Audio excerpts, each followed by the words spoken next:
Hello guys, how's it going? My name is Dalaran, and it's time to go over the methods that you need to know in order to get yourself a flawless 5-star run for Torghast. Torghast system has been updated for patch 9.1. It now has a scoring system depending on how well you do inside of Torghast. Doing things like clearing the full floors or doing it fairly quickly, not taking too long with certain bosses or elites, not letting them build too many stacks, dodging traps, anything can benefit your score, but also things can deteriorate that score as well. You will need at least a 4-star in order to move on to future floors of Torghast, and in the next week we should be getting the final floor available with the most rewards. But also you can actually go for a flawless 5-star run, where if you collect enough points inside of Torghast, you get extra rooms with extra rewards like cosmetics, back pieces, toys, pets, and there's even a mount linked with flawless runs and getting all of your hallways for Torghast done at a flawless. So let's talk about how to get the flawless run, some of the tips that I have for you in order to make it easier for you to achieve your goals inside of Torghast. Let's first start off with this confusing point system and talk about exactly what activities inside of Torghast runs give you the most amount of points. Which things should you focus on? Is it the speed? It is maybe the powers. Is it maybe just how many souls you rescue or how many traps you don't step in? A lot of these things contribute to your score in some ways or another. Certain activities give you points and certain activities take points away, like deaths for example. But just because you die inside of a Torghast run doesn't necessarily mean you failed and cannot achieve a flawless run. In fact, you can, because all you have to know about Torghast is it's a point scoring system. In the chart next to my character, you'll see that there are different breakpoints for the amount of points is needed minimum in order to achieve that threshold of getting certain amount of stars.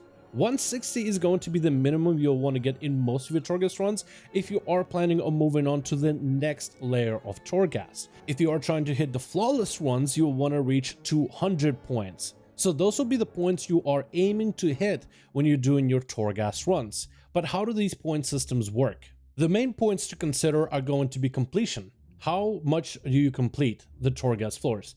By defeating enemies, freeing souls, and destroying phylacteries, you can get up to 100% completion, which amounts for 100 points. With 100 points, you are already halfway to getting your 5-star flawless run out of 200 points. Then there's also time. You have a par time for every single one of the layers, and that number is different depending which hall you're in and what your room layout is, but generally ends up being anywhere between 4 to 6 minutes per floor. The faster you go through the floor, the more points you can earn, up to a maximum of 50.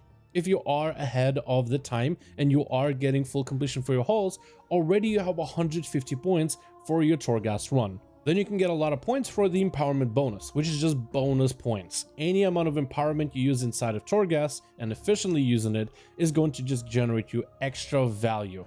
And then you have a myriad of different things you could do inside of Torghast to squeeze out extra points.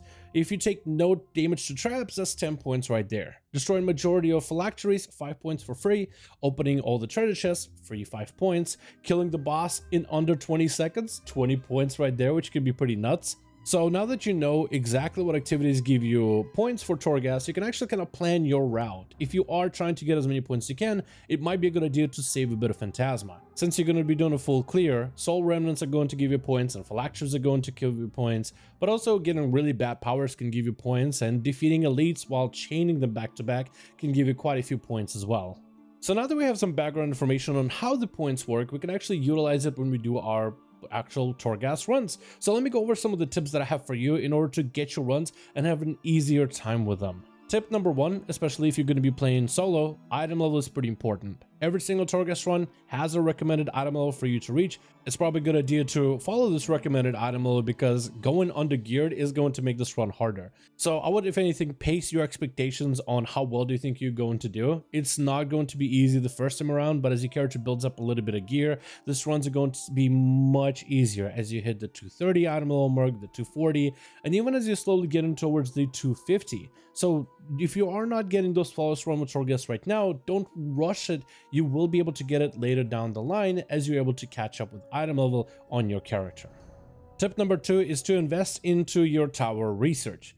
Every time you finish a run for Torghast, you get a little bit of knowledge. This knowledge can then be spent into your box of many things next to the rune crafter to increase the benefits you get from inside of Tower of Torghast, making it easier, making the runs faster, making bosses do less damage to you, and subsequently you do more damage to them, giving you less torbands to deal with, while also giving you more blessings that give you beneficial buffs rather than negatives. This tower research isn't going to happen quickly. It has a cap every single week, so if you're someone who isn't quite hitting those flawless runs yet, do understand that over time, you'll eventually be able to fill up your tower knowledge, and these runs are going to be even easier.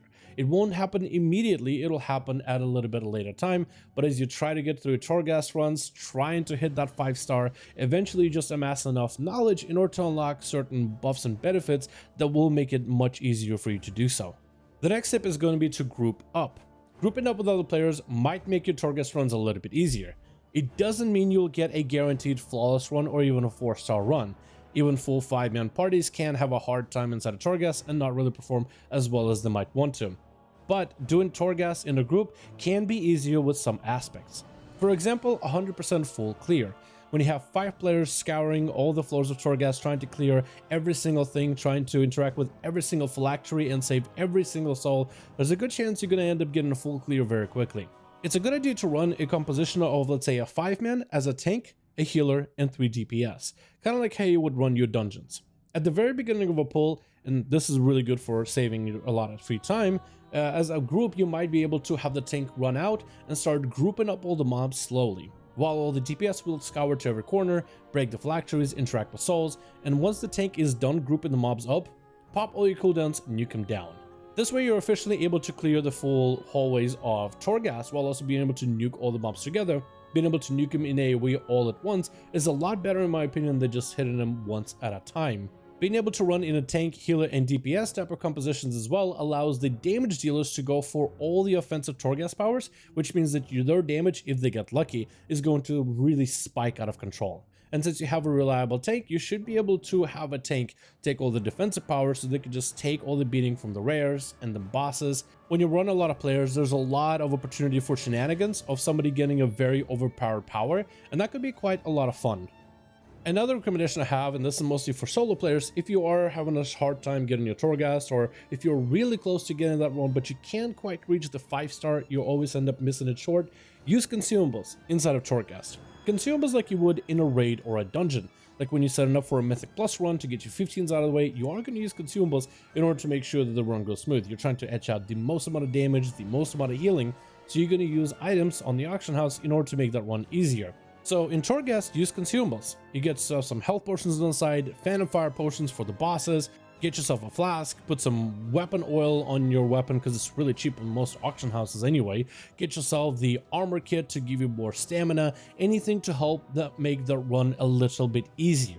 If you're someone who's super under gear trying to get your Torghast runs done, this does not mean it will be the cheat code to help you get the 5-star flawless, but if you're always getting close, you're almost getting the 5-star but just missing a couple points, running consumables can make it easier, especially if you're doing this by yourself. It's also a good idea to remember that Torghast is a bit of an RNG experience. Sometimes you go in and you get the best powers and you can just blaze through all the content, and other times you simply can't do that. So don't worry too much if you're not really having the easiest time with some of the bosses, especially as we do these runs at a later time in the expansions. We get better gear over time, as we get more tower knowledge. Torghast is just going to get naturally easier. So if you're struggling with it right now, don't worry about it too much. It's not the kind of content that you need to burn through immediately and just be done with, unless you're someone who's just trying to complete this as soon as possible. But if you are struggling with Torghast right now, it is going to get easier over time as you get better geared and as you keep doing your Torghast runs to get your legendary and putting in the tower knowledge to upgrade your Torghast runs in the future. It's all going to get easier over time. Thank you guys so much for checking out this video. I do hope you guys enjoyed. Hopefully you guys find these tips useful in order to get your Torghast runs done for a flawless run eventually at a later time, whether you're trying to go for the mounts or the achievements or some of the awesome transmogs for the back pieces and shoulders that are inside of Torghast, or maybe trying to get some of the endgame loot like conduits, sockets for your gear for season 2. All that stuff is going to be pretty useful down the line. Thank you guys so much for watching this video. I do hope you guys enjoyed. Let me know your thoughts in the comments below, and as always, I'll see all of you guys in another one.